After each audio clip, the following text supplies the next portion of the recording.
우리 하나님의 말씀 보겠습니다. 신약성경 로마서 제15장 1절에서 6절까지 말씀 봅니다.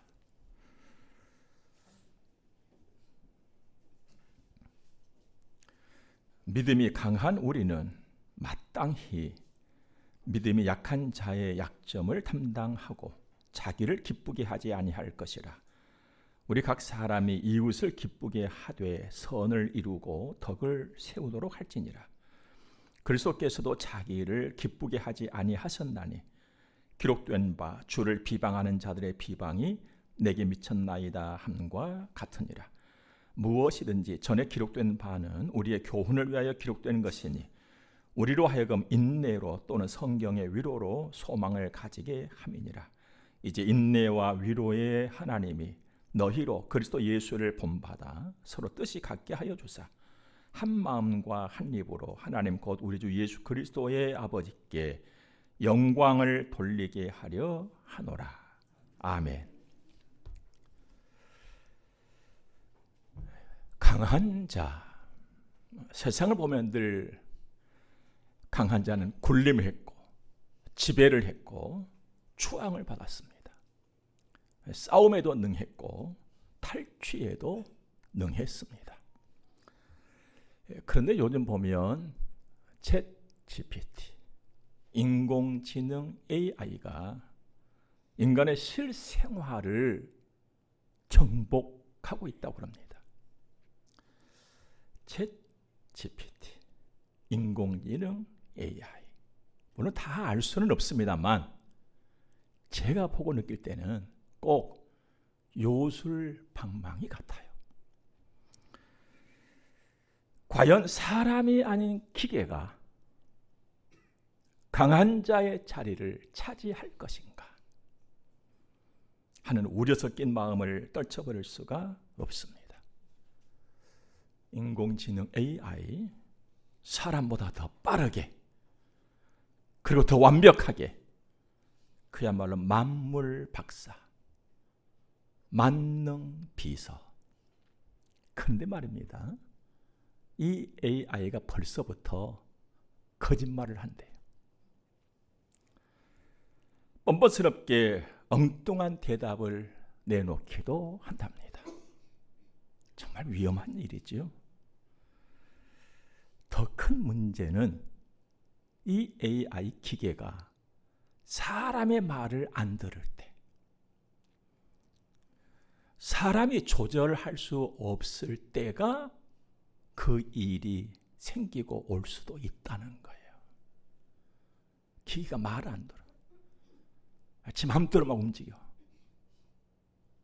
이런 일이 생긴다면 그야말로 망하는 것이죠. 하나님 앞에 겸손함이 그 어느 때보다도 필요하고 하나님의 말씀에 귀를 기울여야 할 때가 지금이라는 것을 우리는 알고 놓쳐서는 안 될 것입니다. 예수 믿는 우리는 성도잖아요. 그리스도인, 하나님의 사람, 하나님의 아들, 또 하나님의 딸. 여러분과 저에게 요구되는 것은요, 믿음이에요. 강한 믿음, 믿음의 강한 자, 믿음의 강한 나 되어서 사는 거예요. 들꽃은 꽁꽁 언 땅에서도 봄을 준비하고 아무도 봐주지 않는 어두운 밤에도 자기 모습을 더 곱게 단장한다고 합니다. 어디서든지 누가 나를 봐주지 않을지라도 나를 다듬어가는, 강한 믿음의 사람으로 나를 다듬어가는 그런 열심이, 그런 지혜가 우리에게 꼭 있기를 바랍니다. 믿음이 강한 자는 하나님 말씀을 깨닫고 말씀에 순종하는 사람이거든요.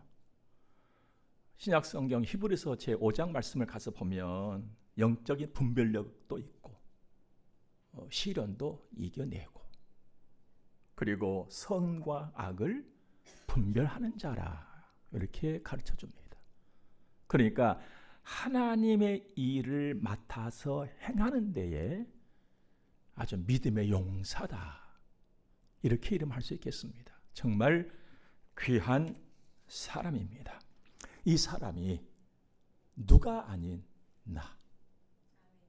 내가 되도록 우리는 힘써야 할 것입니다.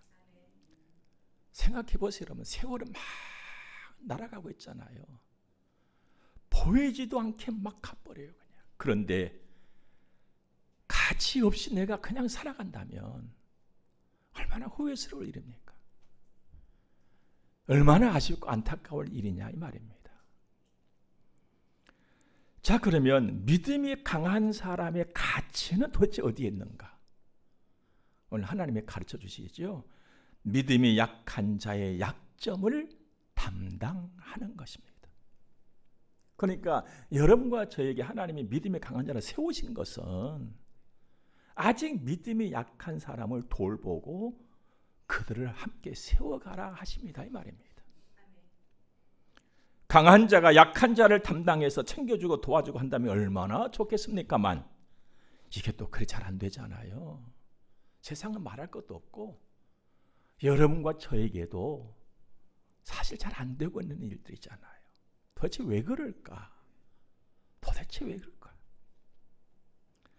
우리가 모르는 이유가 얼마나 또 많이 있겠습니까만, 오늘 하나님께서 지적해 주신 것을 들어본다면 나를 기쁘게 하기 위해서 살기 때문에, 나의 유익을 구하면서 살기 때문에 그 일이 잘 안 된다는 거예요. 하지만 우리는 이제는 알아야 되고 달라져야 되겠습니다. 그 일을 해오셨다면 더 잘해 갈 일이고, 내가 약한 자들 잘 돌보거나 담당하지 못했다고 한다면 지금부터라도 이제 오늘 그 일을 잘 감당해 나가는 사람으로 살아가야겠다는 거예요. 하나님이 그걸 지금 바라고 말씀 주시잖아요, 우리에게. 에릭 프롬이라고 하는 사람이 쓴 소유냐 존재냐는 책을 보면 사람을 딱 둘로 나누거든요. 하나는 소유형 인간, 또 하나는 존재형 인간. 말씀드리자면 소유형 인간은 그냥 소유하는 거, 내가 막 가지는 거, 이게 삶의 목적이에요. 내가 가져야지. 그런가 하면 존재형의 사람은 그럼 내가 사람인데 사람답게 살아야지, 여기에 마음을 더 많이 두는 거예요. 그러면 소유형으로 사는 사람은 가져야지 하니까 다 부자로 사는가? 그건 또 아니에요. 소유형도 좀 부자가 있는가 하면 부자가 아닌 사람도 있어요. 그럼 존재형은 나 그냥 사람답게 살아야지 하고 소유에는 별로 관심이 없다? 그럼 다 그 없이 사는 걸까? 그것도 아니에요. 존재형에서도요, 부자가 있는가 하면은 가난한 사람이 있어요. 자, 여기서 이제 우리는 어떤 사람으로 살아야 할 것이냐, 소유형이냐 존재형이냐, 이것도 아니라는 거예요. 부자냐 가난하냐, 이것도 아니라는 거예요. 좀 넉넉하냐 넉넉하지 못하냐, 이것도 아니라는 거예요. 그럼 도대체 뭐야? 그러면 우리는 믿음에 부요한 자, 믿음에 부요한 자로 살자는 것입니다. 넉넉하면 넉넉한 대로 믿음에 부요한 자, 좀 더 부족하면 부족한 대로 믿음에 부요한 자. 그래서 믿음에 연약한 자를 담당하고 그의 약점을 붙들어주고 용기도 북돋아주고, 그래서 함께 서가고 함께 성장하고 함께 성숙해져 가는 거예요. 마치 예수님께서 늘 우리와 함께 하시잖아요. 여러분, 예수님이 우리와 함께 하시는 하나님이라는 것은요, 여러 가지 의미로 해석해 볼 수 있겠습니다만, 한 가지는 또 나 부족함을 아니까 그래서 주님이 떠나지 못하시고 함께 하신 건 아니겠어요? 그래서 그 주님께서 때로는 위로해 주시고 격려해 주시고 손잡아 주시고, 그럼 나를 이만큼 세워오셨잖아요. 그러니 이제는 나도 너와 함께 그렇게 살자는 거예요. 그래서 나와 너가 우리를 이루고 아름다운 우리. 그래서 하나님께 영광을 올려드리는 그런 삶을 산다면 얼마나 멋지고 얼마나 가치 있고 보람된 인생을 살겠습니까? 그런데 이 말씀을 듣고 그래, 나도 한번 약한 자의 그 약점을 담당해야지 다짐하고 또 실행에 옮겨 보려면 이 또한 어렵단 말이에요. 하려고 하는데도 또 어려움이 따라요. 그 왜 그런가 가만히 생각해 보니까 그하고 나하고는 또 성향도 달라. 쉽게 좀 손을 내밀하고 뭘 해보려니까는 이게 잘 받아들일지 안 받을지 또 망설여진단 말이에요. 또 이런 어려움도 있고 또 막상 해보려고 하니까 나한테도 또 부족한 점이 아직 없잖아. 또 있어. 그리고 또 나의 발목을 잡아버린 것은 뭐냐? 지난날 나도 저렇게 부족할 때가 있었는데, 나도 저렇게 약할 때가 있었는데 이것을 까먹어 버렸어. 그래가지고 나는 처음부터 좋은 믿음 갖고 있는 사람처럼 착각이 돼버려 그냥. 그러니까 그냥 못 봐주겠는 거. 잘 안 돼 또 이것이. 또 한 가지 이유가 있다면 그 사람의 현실과 속 사정을 나는 볼 수도 없고 알 수도 없어. 어떤 아픔이 있어서 그런 건지, 어떤 어려움이 있어서 그런 건지 내가 알 수가 없어. 난 겉만이야 보잖아요. 그러다 보니까 쉽게 판단하고 쉽게 정죄할 수는 있지만 손잡아주고 약점을 담당하고 붙들어주는 일은 쉽지 않다는 거예요. 그렇다고 우리가 손 놓고 있을 수는 없어요. 왜냐? 오늘 여기까지 하나님께서 인도하시는 것은 약한 자 돌보라 하시는 거거든요. 우리가 늘 바라는 것은 뭡니까? 하나님의 말씀 듣고 순종하는 거잖아요. 나는 그렇게 살아가야 되겠다는 거예요. 어쩌면 좋을까? 어쩌면 좋을까? 여러분, 우리가요 평소의 삶의 자세가 중요하다는 건 늘 강조해서 기억하잖아요. 평소의 삶의 자세가 중요한 거예요. 나의 바탕이 좋아야 된단 말이에요. 나의 바탕이. 여러분과 저는요 예수를 믿어 영접하는 순간 새 사람이 됐어요. 거기서 출발이거든요. 그러니까 내가 예수를 믿는다 이것은요 출발이 좋게 됐다 이 말이에요. 그리고 좋은 출발은 했어요. 이미 좋은 출발했거든요.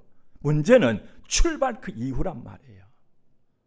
내가 나를 얼마나 돌아보면서 믿음의 사람으로 살기 위해서 애를 쓰고 말씀을 삼으면서 듣고 순종하고 기도하면서 헌신하면서 나를 다듬어 왔는가. 이게 중요하단 말이에요. 여러분 기억하십시오. 나 예수 믿는 내 것은 새 사람으로 출발했다는 거거든요. 출발은 좋았다. 단 그 이후의 삶은 내가 어떻게 살아왔느냐. 성장하고 있냐 이 말이에요. 여러분 성장이라고 하는 것은요 값지고 좋게 달라지는 거예요. 이게 성장이거든요. 여러분 나를 돌아보면서 밑바탕이 좋은 나로 성장하고 있는가 확인하시고 꼭 성장하여 성숙해짐을 탐내시기를 주님으로 축복합니다. 내가 이렇게 사람으로 살려면 평소에 또 내가 꼭 가지고 있어야 할 것이 있어요. 여러분 하나님께서 가르쳐 주셨지요. 늘 이건 항상 너와 함께 있을 거야. 세 가지. 하나는 믿음, 하나는 소망, 하나는 사랑이었잖아요. 이건 내가 항상 가지고 있어야 돼. 그리고 살면서 매일 내가 본받아야 할 것이 딱 하나가 있어요. 예수님의 겸손.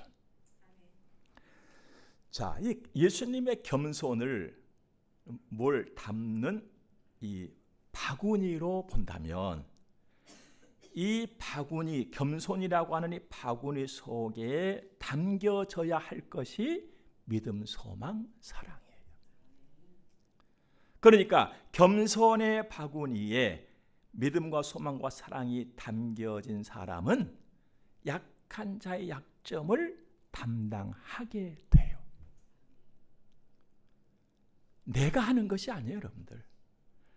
내가 인격이 고상해가지고 나는 약한 자의 약점을 담당하고 삽니다. 이것은 거짓말이에요. 나는 그럴 만한 위인이 못 돼요. 그러나 겸손이라고 하는 바구니에 믿음과 소망과 사랑이 담겨지면 그 믿음이, 그 소망이, 그 사랑이 빛을 발하는 거예요. 빛나는 덕목들이 그것을 속에서 나와. 그래서 포용하고 배려하고 이해하고 섬기고 기다리고, 그럼 손잡고 같이 갈 수가 있는 거예요.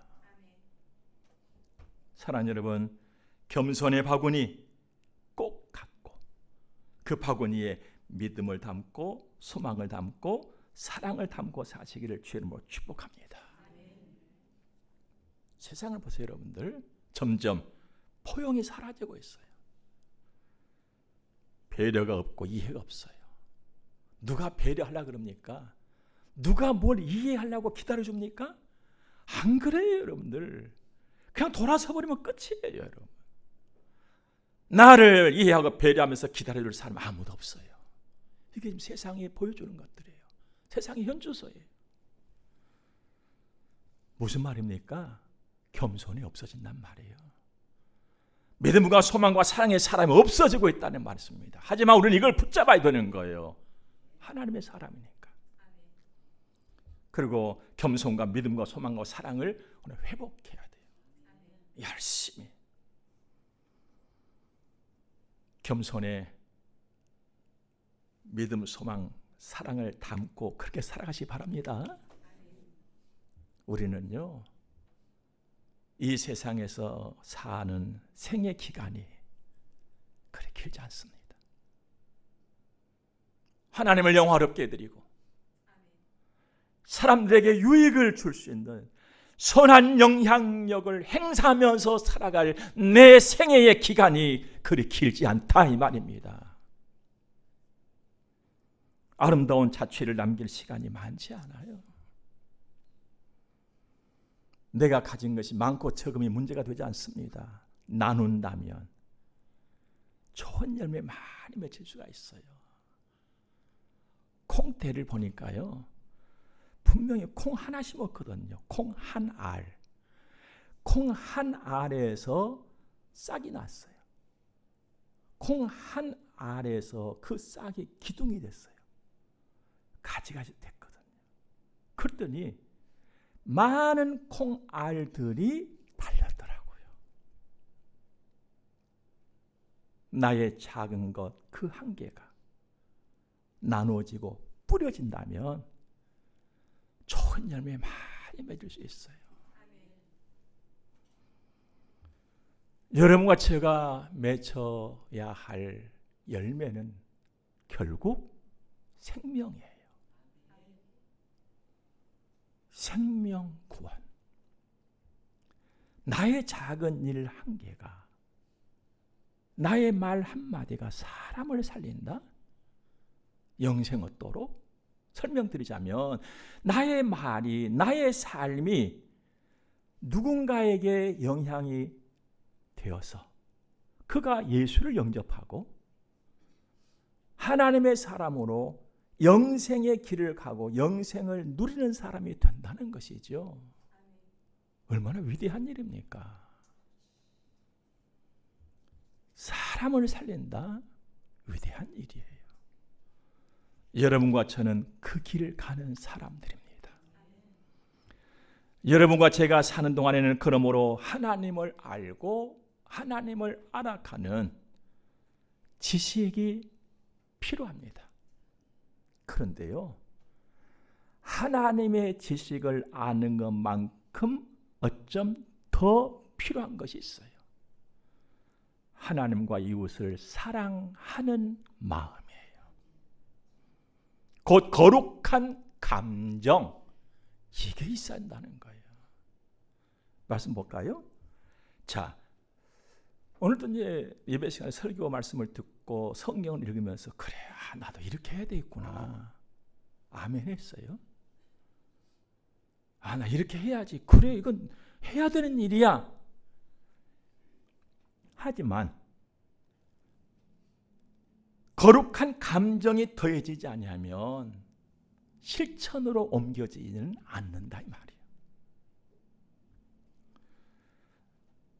그래, 나 해야지 하는 지적인 동의는 분명히 했어. 그런데 그 지적인 동의가 행동으로 옮겨지려면 거룩한 감정이 더해져야만 한다 이 말입니다. 예수님께서 가르쳐 주신 가장 큰 계명도 보십시오. 네 마음을 다하고 목숨을 다하고 뜻을 다하여 주 너의 하나님을 사랑하라 했습니다. 거룩한 감정이. 둘째도 그와 같으니 내 이웃을 내 자신까지 사랑하라 하셨습니다. 거룩한 감정이에요. 여러분, 우리 안에서요, 하나님을 사랑하고 이웃을 사랑하는 마음에 거룩한 감정이 일어나야 돼요. 지적인 동의만 가지고는 안 된단 말입니다. 지적인 동의만 가지고 거룩한 감정이 일어나지 않은 사람은요, 계속 메말라 가요. 메말라 가요. 거룩한 감정이 일어나기를 주님으로 축복합니다. 하나님을 알고 말씀을 받아들이고 거룩한 감정이 더해지고, 이때 믿음의 약한 자의 약점을 내가 보살피고 손잡아주고 담당을 할 수가 있어요. 하지만 지적인 동의만 갖고 있으면 저 사람 비판만 한단 말이에요. 왜 저래 저 사람? 이상하네. 이렇게 되어버리는 거예요. 함께 성장하고 성숙된 길로 가는 우리가 되기를 바랍니다. 하나님을 아는 지식에 사랑하는 거룩한 감정이 꼭 더해지기를 주 이름으로 축복합니다. 말로 되는 것이 아니에요. 우리의 삶, 인생살이가 말로 된다면 무슨 걱정을 하겠습니까? 되는 것은요, 삶으로 되는 거예요. 우리 모두 믿음의 강한 자 되어서 약한 자를, 그 약점을 담당해 갈 수 있기를 바랍니다. 그렇게 해야 하는 것은 예수님이 그렇게 사셨고, 여러분과 제가 오늘 이만큼 믿음을 가지고 온 것은 계속적인 하나님의 보살핌이 있었기 때문에 됐다는 겁니다. 5절 말씀에 인내와 위로의 하나님, 13절에 소망의 하나님, 33절에 평강의 하나님이라는 표현들이 나옵니다. 이 표현을 여기 두신 이유는 하나님이 나에게 그렇게 하셨다는 거예요. 하나님께서 나를 대하여 인내하시고 위로하시고 소망 주시고 평강을 주시면서 나를 다독이면서 믿음으로 여기까지 인도해 오셔서 내 믿음이 요만큼 됐다 이 말입니다. 물론 우리 서로의 도움도 있었지요. 그러니 이제는 나도 그렇게 살자는 거예요. 너를 위해서. 이제 내가 그렇게 살아야겠다는 겁니다. 믿음이 약한 너를 붙들어주면서, 인내하면서, 격려해주면서, 소망으로 평강으로 손잡아주는 거예요. 그래서 우리가 하나 되어서 더 큰 우리를 이루고, 그 우리가 또 하나가 되어서 하나님께 영광을 올려드리는 것입니다. 그런 의미에서 6절의 말씀을 다 같이 한번 읽어보겠습니다. 시작. 한 마음과 한 입으로 하나님 곧 우리 주 예수 그리스도의 아버지께 영광을 돌리게 하려 하노라. 아멘. 사랑하는 여러분, 세상은 하수선하고 기계가 머리를 들고 있고 인간성은 사나워지고 있지만